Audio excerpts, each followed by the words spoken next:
I'm all the way back here. I'm going to be doing a Xbox 360 game collection. I can barely, I think, fit all this into the frame, into the video, but I think I might make this more than one part.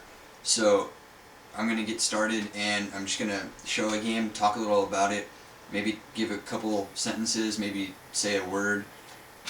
Who knows, but let's get started. So, first up, we got Gears of War for the Xbox 360. I got the collector's edition. Truly, it wasn't really worth the collector's money, but hey, it's the collector's edition. I like collecting them. They look good. Next up, we got Fear. I mainly got this game just because it was around Halloween when I bought it, and I wanted to get scared. Truthfully, it was actually kind of scary at parts. Never really got around to finishing it, but it was okay. Next up is Forza for the Xbox. Forza 2, I should say. One of the best racing games I've played for the Xbox. It's really well done. The graphics were really good for when it came out. Highly recommend this one. Assassin's Creed. Great game. It got a little repetitive for me, but it was still really fun the whole way through the campaign. A little repetitive, though. I'd like to see them fix that in the second game. Next up, Army of Two. This game was great. I just recently finished it within like maybe the past week, but still, really great game. The CGI cutscenes look good. It was great, though. The two-player system, it kind of works like Gears of War, but it's still good. Battlefield 2. Never truly got into this game too much, but it was still okay. Played it a couple times online. It was okay. Amp 3. It's really good snowboarding game. It's basically, I think, the best snowboarding game for the Xbox 360. Highly recommend getting it. I wouldn't highly recommend, but if you see it for under $10, get it. Give it a chance. Next up is Alone in the Dark. This game was pretty cool. The only thing I really didn't like was that you can get attacked when you're changing your weapons, like in your coat, but still was good. Eat Lead. I think it's, yeah, The Return of Matt Hazard. This game was pretty good. It made me laugh a couple times, but other than that, it was just a cheap thrill, basically. Or cheap comedy. I didn't pay much for it, I don't think. Next up, The Darkness. I really like the little guy, the monster things that are on your arm that go around eating the hearts out of the people you kill. Pretty cool. Highly underrated game, but still pretty cool. Next up, Tony Hawk's American Wasteland. This was I think it was the first Xbox 360 game I bought. Yeah, I think it was the first one I bought. Still pretty cool. Just recently got all the achievements in it. Had to get 100% completion, but still pretty cool.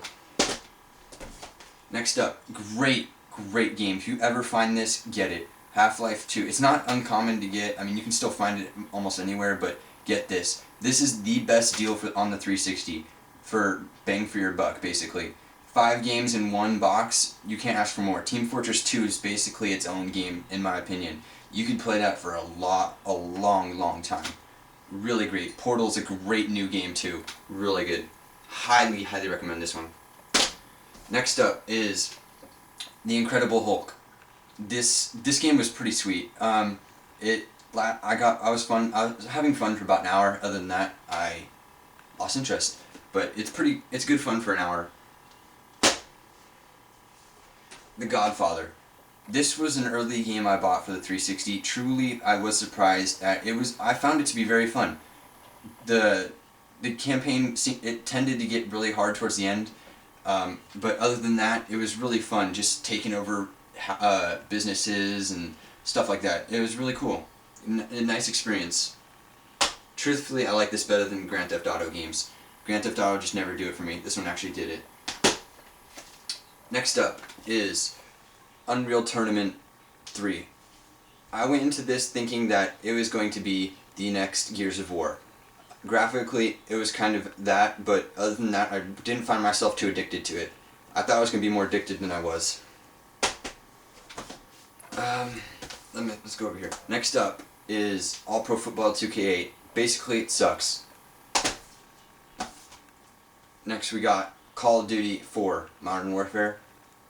I was addicted to this game for so long. So long. I can't explain it. Still addicted. It's really fun. You gotta hand it to him for really making a great Call of Duty.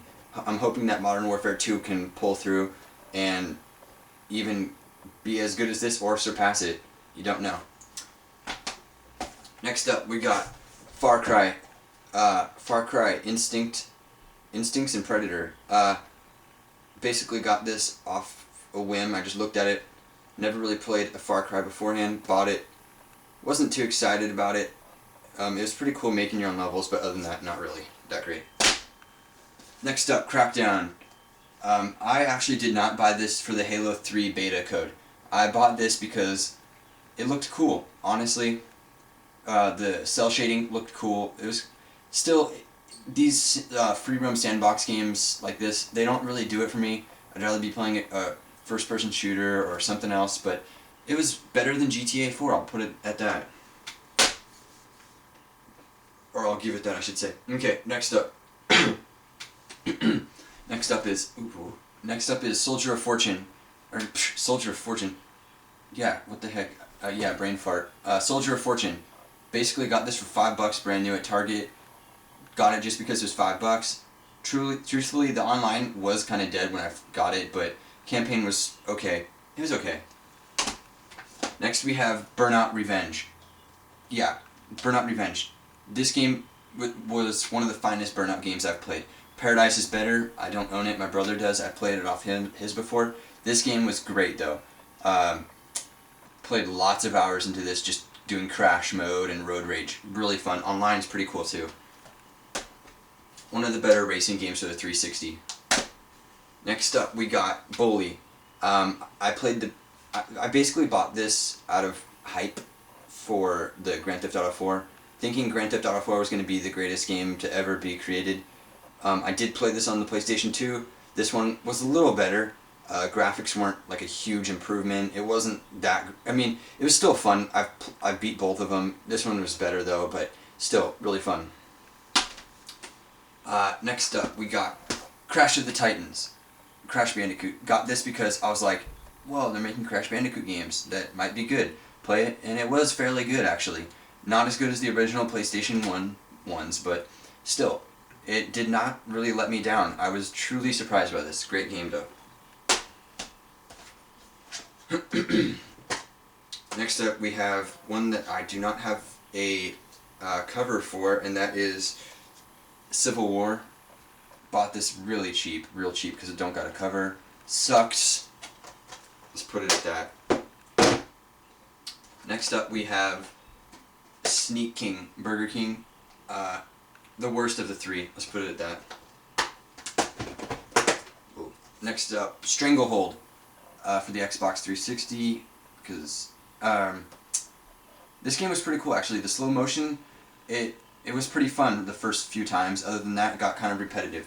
Oh, and the aim your bullet kind of shot thing where you can hit them where you want, and it's like a little cutscene kind of thing. It was kind of cool. Just being able to hit them in the shoulder, face, nuts, whatever. It was pretty cool. Oh yeah, some of my favorite games. Skate 2. Truthfully, great. I love the skateboarding games. Really the only sports games that I can tolerate these, because they are so great.